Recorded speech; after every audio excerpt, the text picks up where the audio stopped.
Our state has some incredible problems. My name is Lynn Hinderrocker. I'm here to talk about that with you and talk about the trends that have shaped this state and dragged us in one direction or another. We're not really we're not realizing the dream we had way back in the early 2000s or even around 2008 or 9 or 10. My name is Lynn Hinderrocker. Welcome to WOWBIZ Nebraska. We're going to get it on right now. What if you were Netflix? What if you were running Netflix? And here comes Apple with a whole new streaming service full of great and interesting content we don't know yet. And here comes Disney. They're coming from the other direction, right at you, network. What if you were the head of marketing for Netflix right now? What would be your defense, shall we say, or maybe you prefer to play offense, against these two giants with incredible assets and creativity and so on and so forth? It's a wonderful question to ask.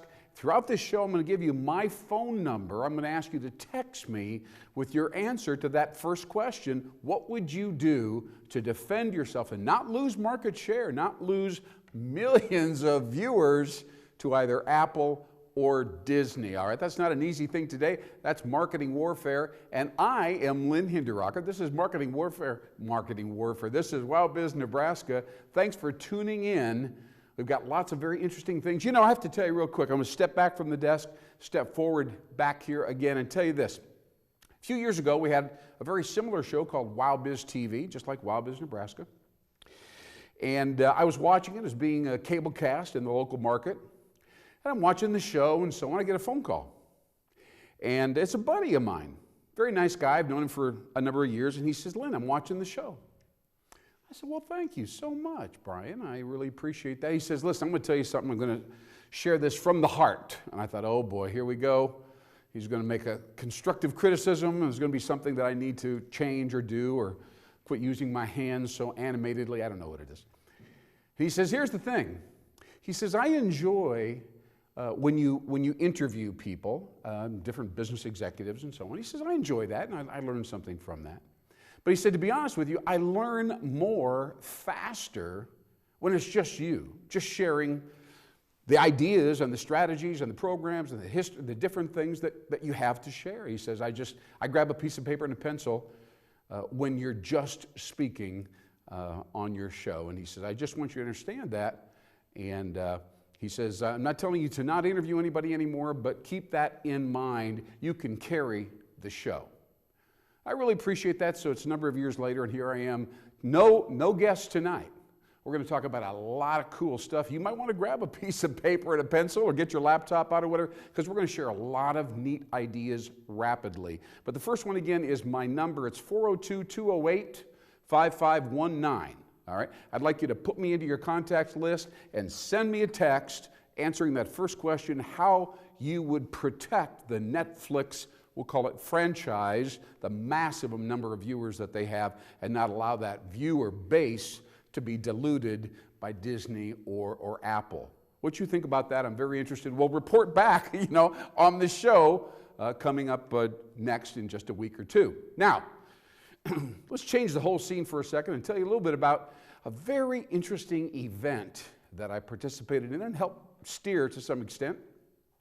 This is anecdotal, but it's going to lead through a number of, I hate to call them interesting things, but things that could be of value to you, and it addresses some of the issues that I get on a regular basis. All right? So I'm going to back up for 2 seconds. This has to do with the Chamber of Commerce in Lincoln, Nebraska. They staged a trade show event there in the city. They do it once a year.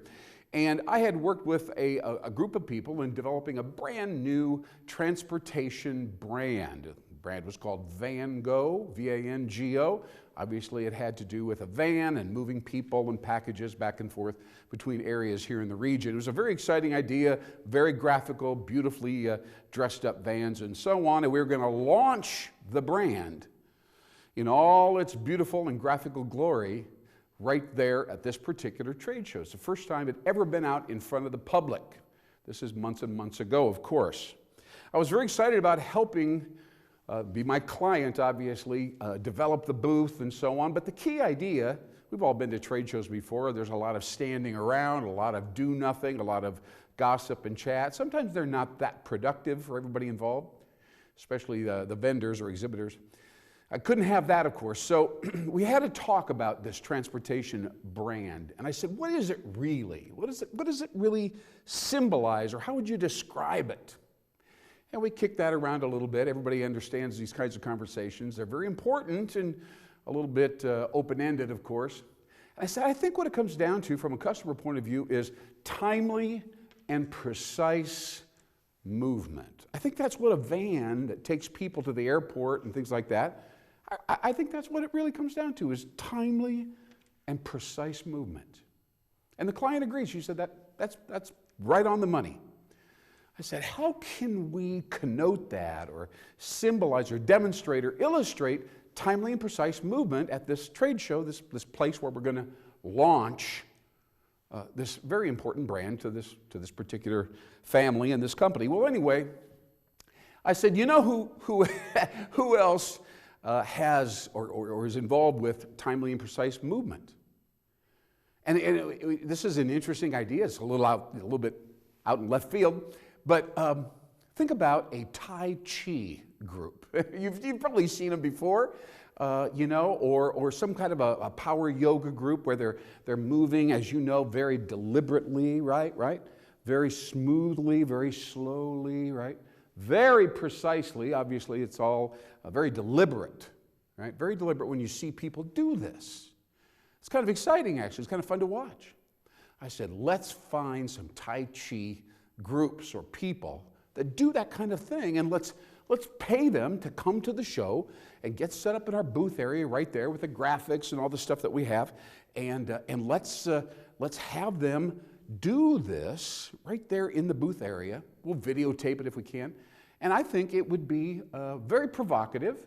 It would entice people to get involved and so on, and stand there and say, now, what's the hook, right? What's the link? So we did. It wasn't the easiest thing to do. We had to make a lot of calls and find people and get it all choreographed and scheduled. But anyway, bottom line is we did get several Tai Chi practitioners, very nice people. They're into yoga a lot and so on. And they came there.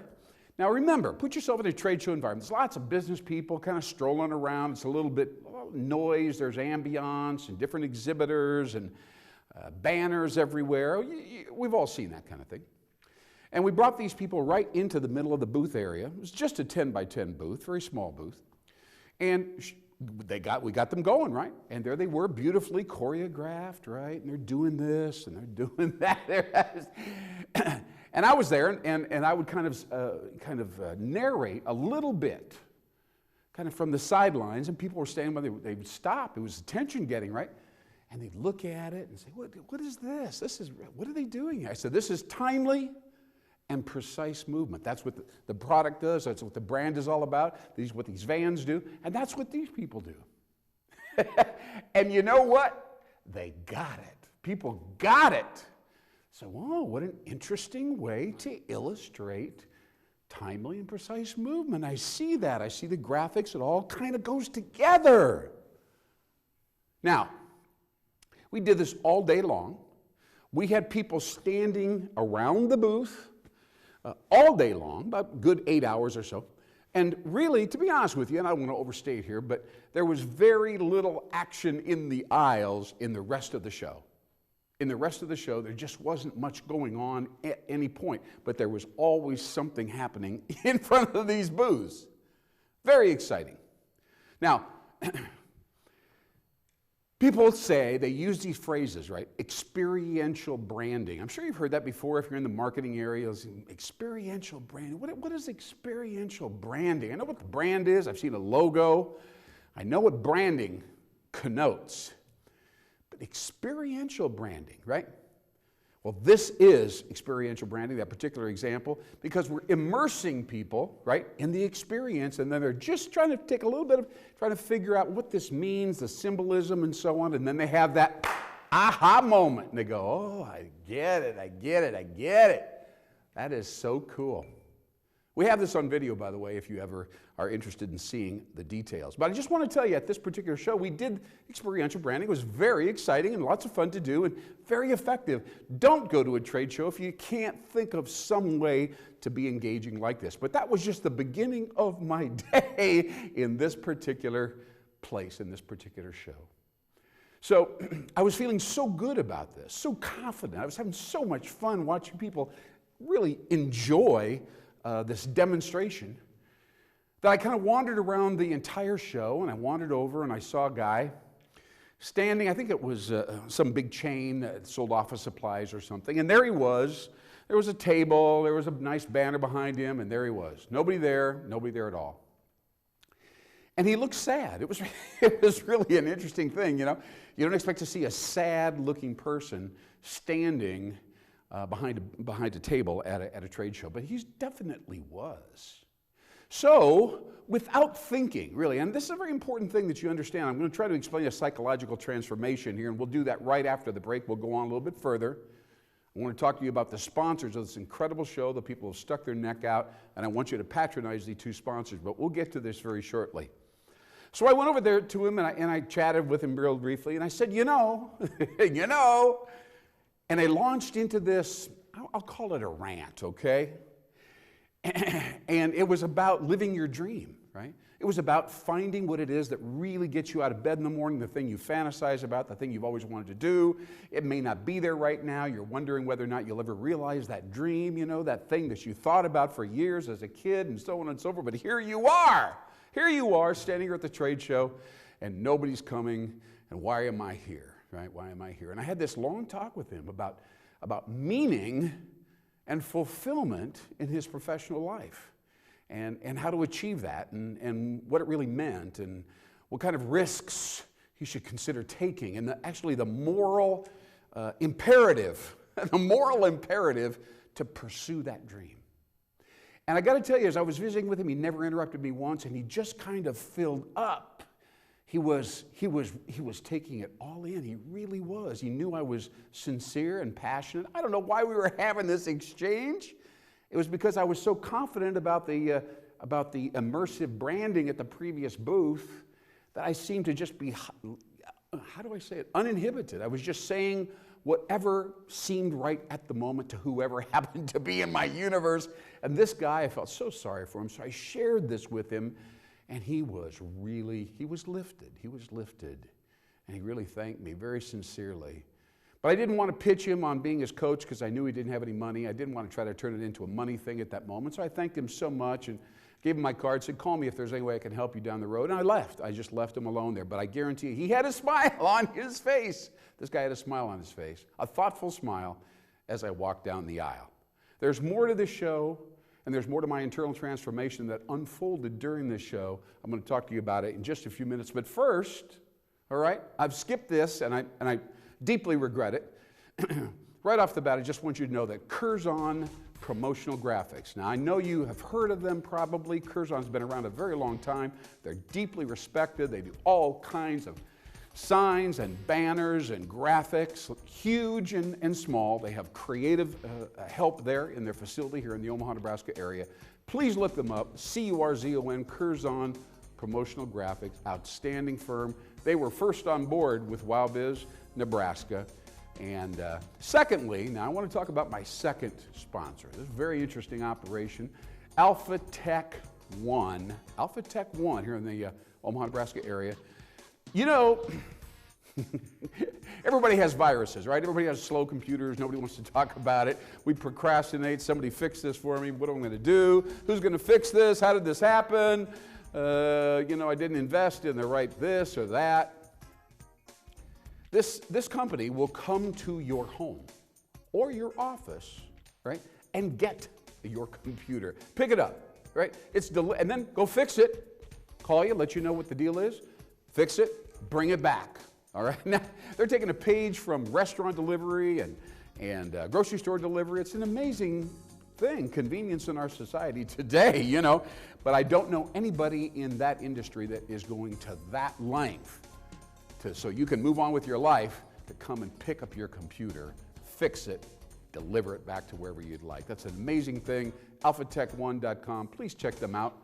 They're for real. They have integrity and technical expertise, and I deeply am grateful that they're involved here, and I recommend them. All right, now, are we ready to go on with my unfolding resurrection? I have more to talk. I have more to talk about. This is quite a day here today.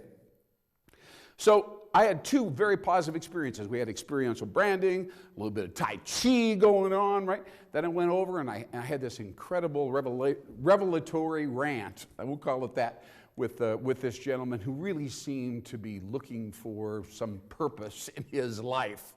Felt great about it. Felt great about it. Then I walked down the hall, and here was another. This was a large, major bank in the Nebraska area. I'm not going to mention their name right now. That's not important. But they had a very fancy big display. There was a guy there who was a small business lender. That's what his job was to help small businesses like your small business succeed, right, by lending you money.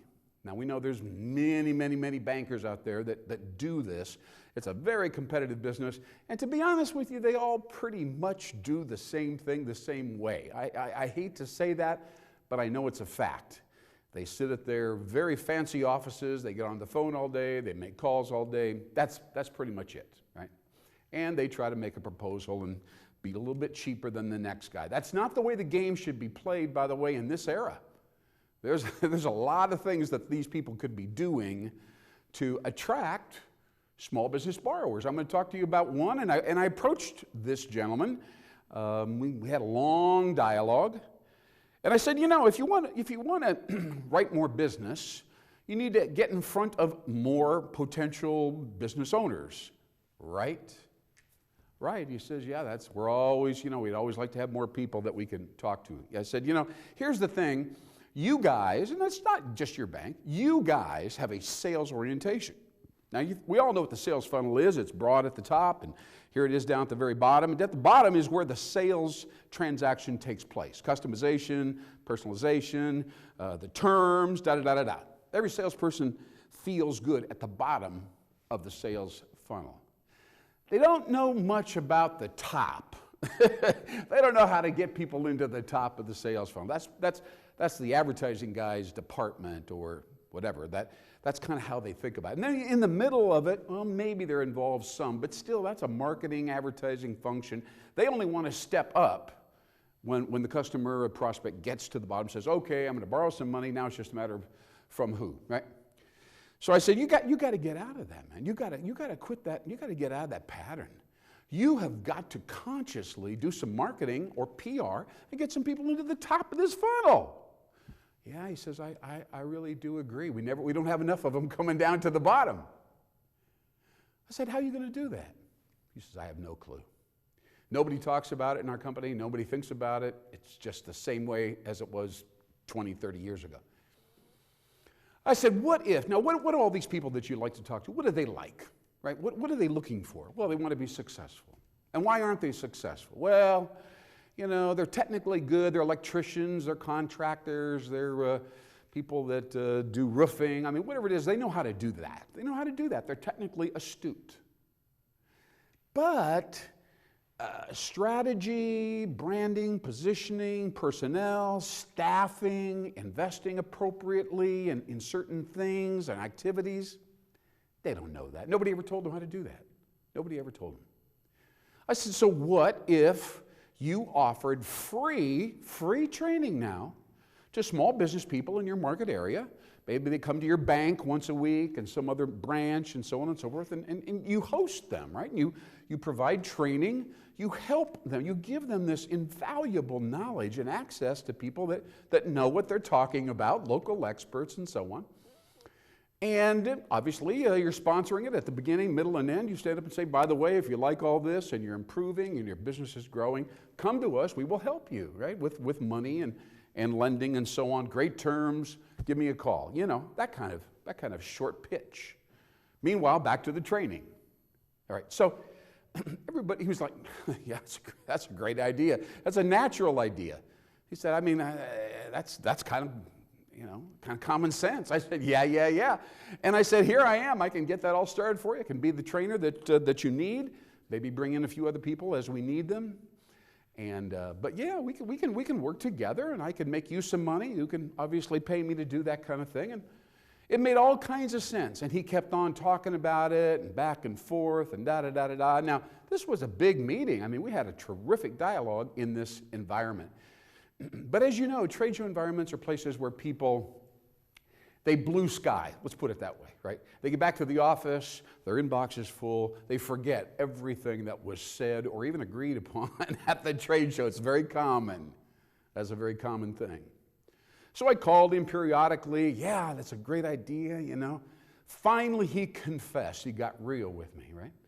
He said, Lynn, I don't know if I can actually push that idea up to the market president, and I'll have to go through the marketing department, and they're going to be offended because I'm just the sales guy and I should stay out of their world, blah, blah, blah, right? Bureaucracy, right? This is why the big companies should be losing the game.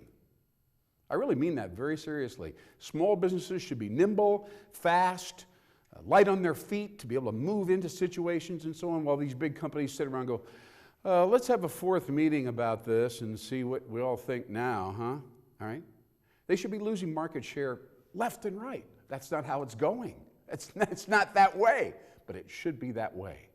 So anyway, this is a very interesting dialogue that we had with this guy, and like I said before, somebody's going to do it. Somebody's going to take me up on it. It's very basic and so on. Now, if they took me up on it and we worked together and we created value for each other, what would that be?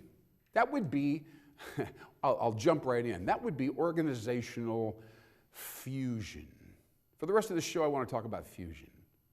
Fusion is the defining element of the entire, internet interactive era that we are in addition to personalization, which comes out of artificial intelligence, of course, and the irrelevance of space and time. So you put all those together, but fusion stands out as one of those three really defining elements of what it means to do business in this era. Now, fusion means when two things come together and they actually impact each other. They become different when they come together. If I form a strategic alliance with another company or somebody else, there's got to be fusion there, where I begin to think differently about business because of this company or these guys are working with me, and I see things differently. That's fusion. Very powerful. Now, I came up with this in 2002. That's a long time ago. 2002. Called the local newspaper. And they said, well, this is kind of an interesting trend. Well, we're going to call around and talk to some other experts around the world, around the country, I guess it was. And so they had some expert at some university on the East Coast or whatever it was, I don't know. But they said, oh yeah, fusion, yeah, well that's all. That's kind of like over. That's a kind of a trendy thing, and it's kind of, it's done. It's on its way out. That was in 2002. Shortly after that call, by the way, there was a big story published about it locally. I went down to the grocery store, grabbed the store owner or store manager, and I said, I want you to help me look through this entire store for anything that is says fusion on it, or F-U-S-E or F-U-Z-E or whatever. He said, all right, that'd be cool. We looked at yogurt, fusion. We looked at hair care products, fusion. It went on and on. Drinks, infused liquor, et cetera. It went on and on, right? Fusion, that was back then, that was 60 products in the marketplace alone in the consumer product area that had the word fusion. Now, why is it so hot? Because here we are all the way today. That's a long time ago, 2002. It's bigger and more important now than it ever was before. I'll give you one quick example of words, fusion words, all right? The hottest fusion word recently is eco-imagination. That word should ring a bell with you. It was GE's core brand value proposition, kind of its theme between 2005 and 2015. So 10 years GE ran with quarter-page ads in the Wall Street Journal, whatever it was, eco-imagination. They built $160 billion in revenue in those 10 years. Think of that money for a second.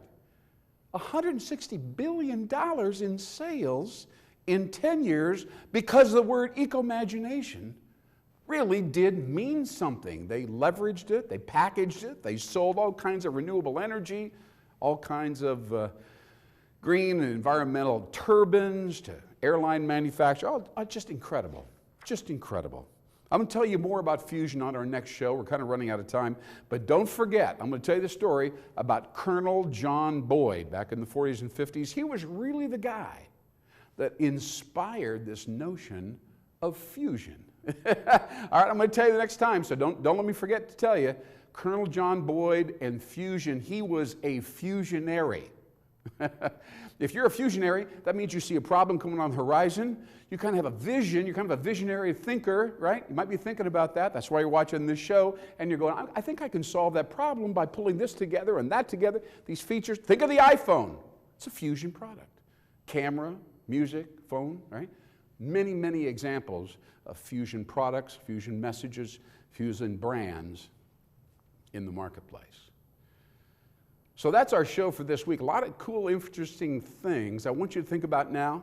We'll back up. Experiential branding. How can you utilize that in your business? Just think about that for a minute, right?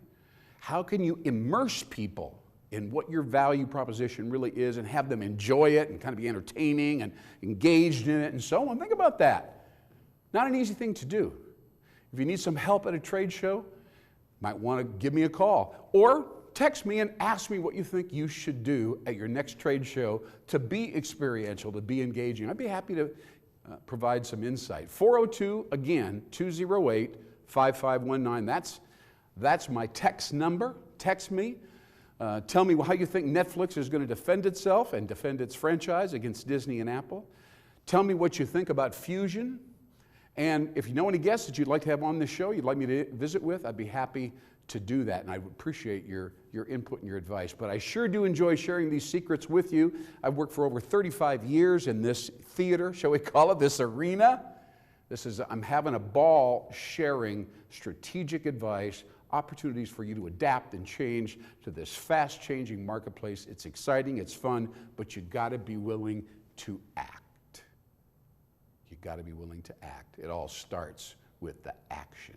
I'm Lynn Rocker with WOWBIZ Nebraska. Thank you so very much. We will see you next time. Pass it around on the internet. Make sure that your best friends and the people you respect the most have seen WOWBIZ Nebraska. Thanks again.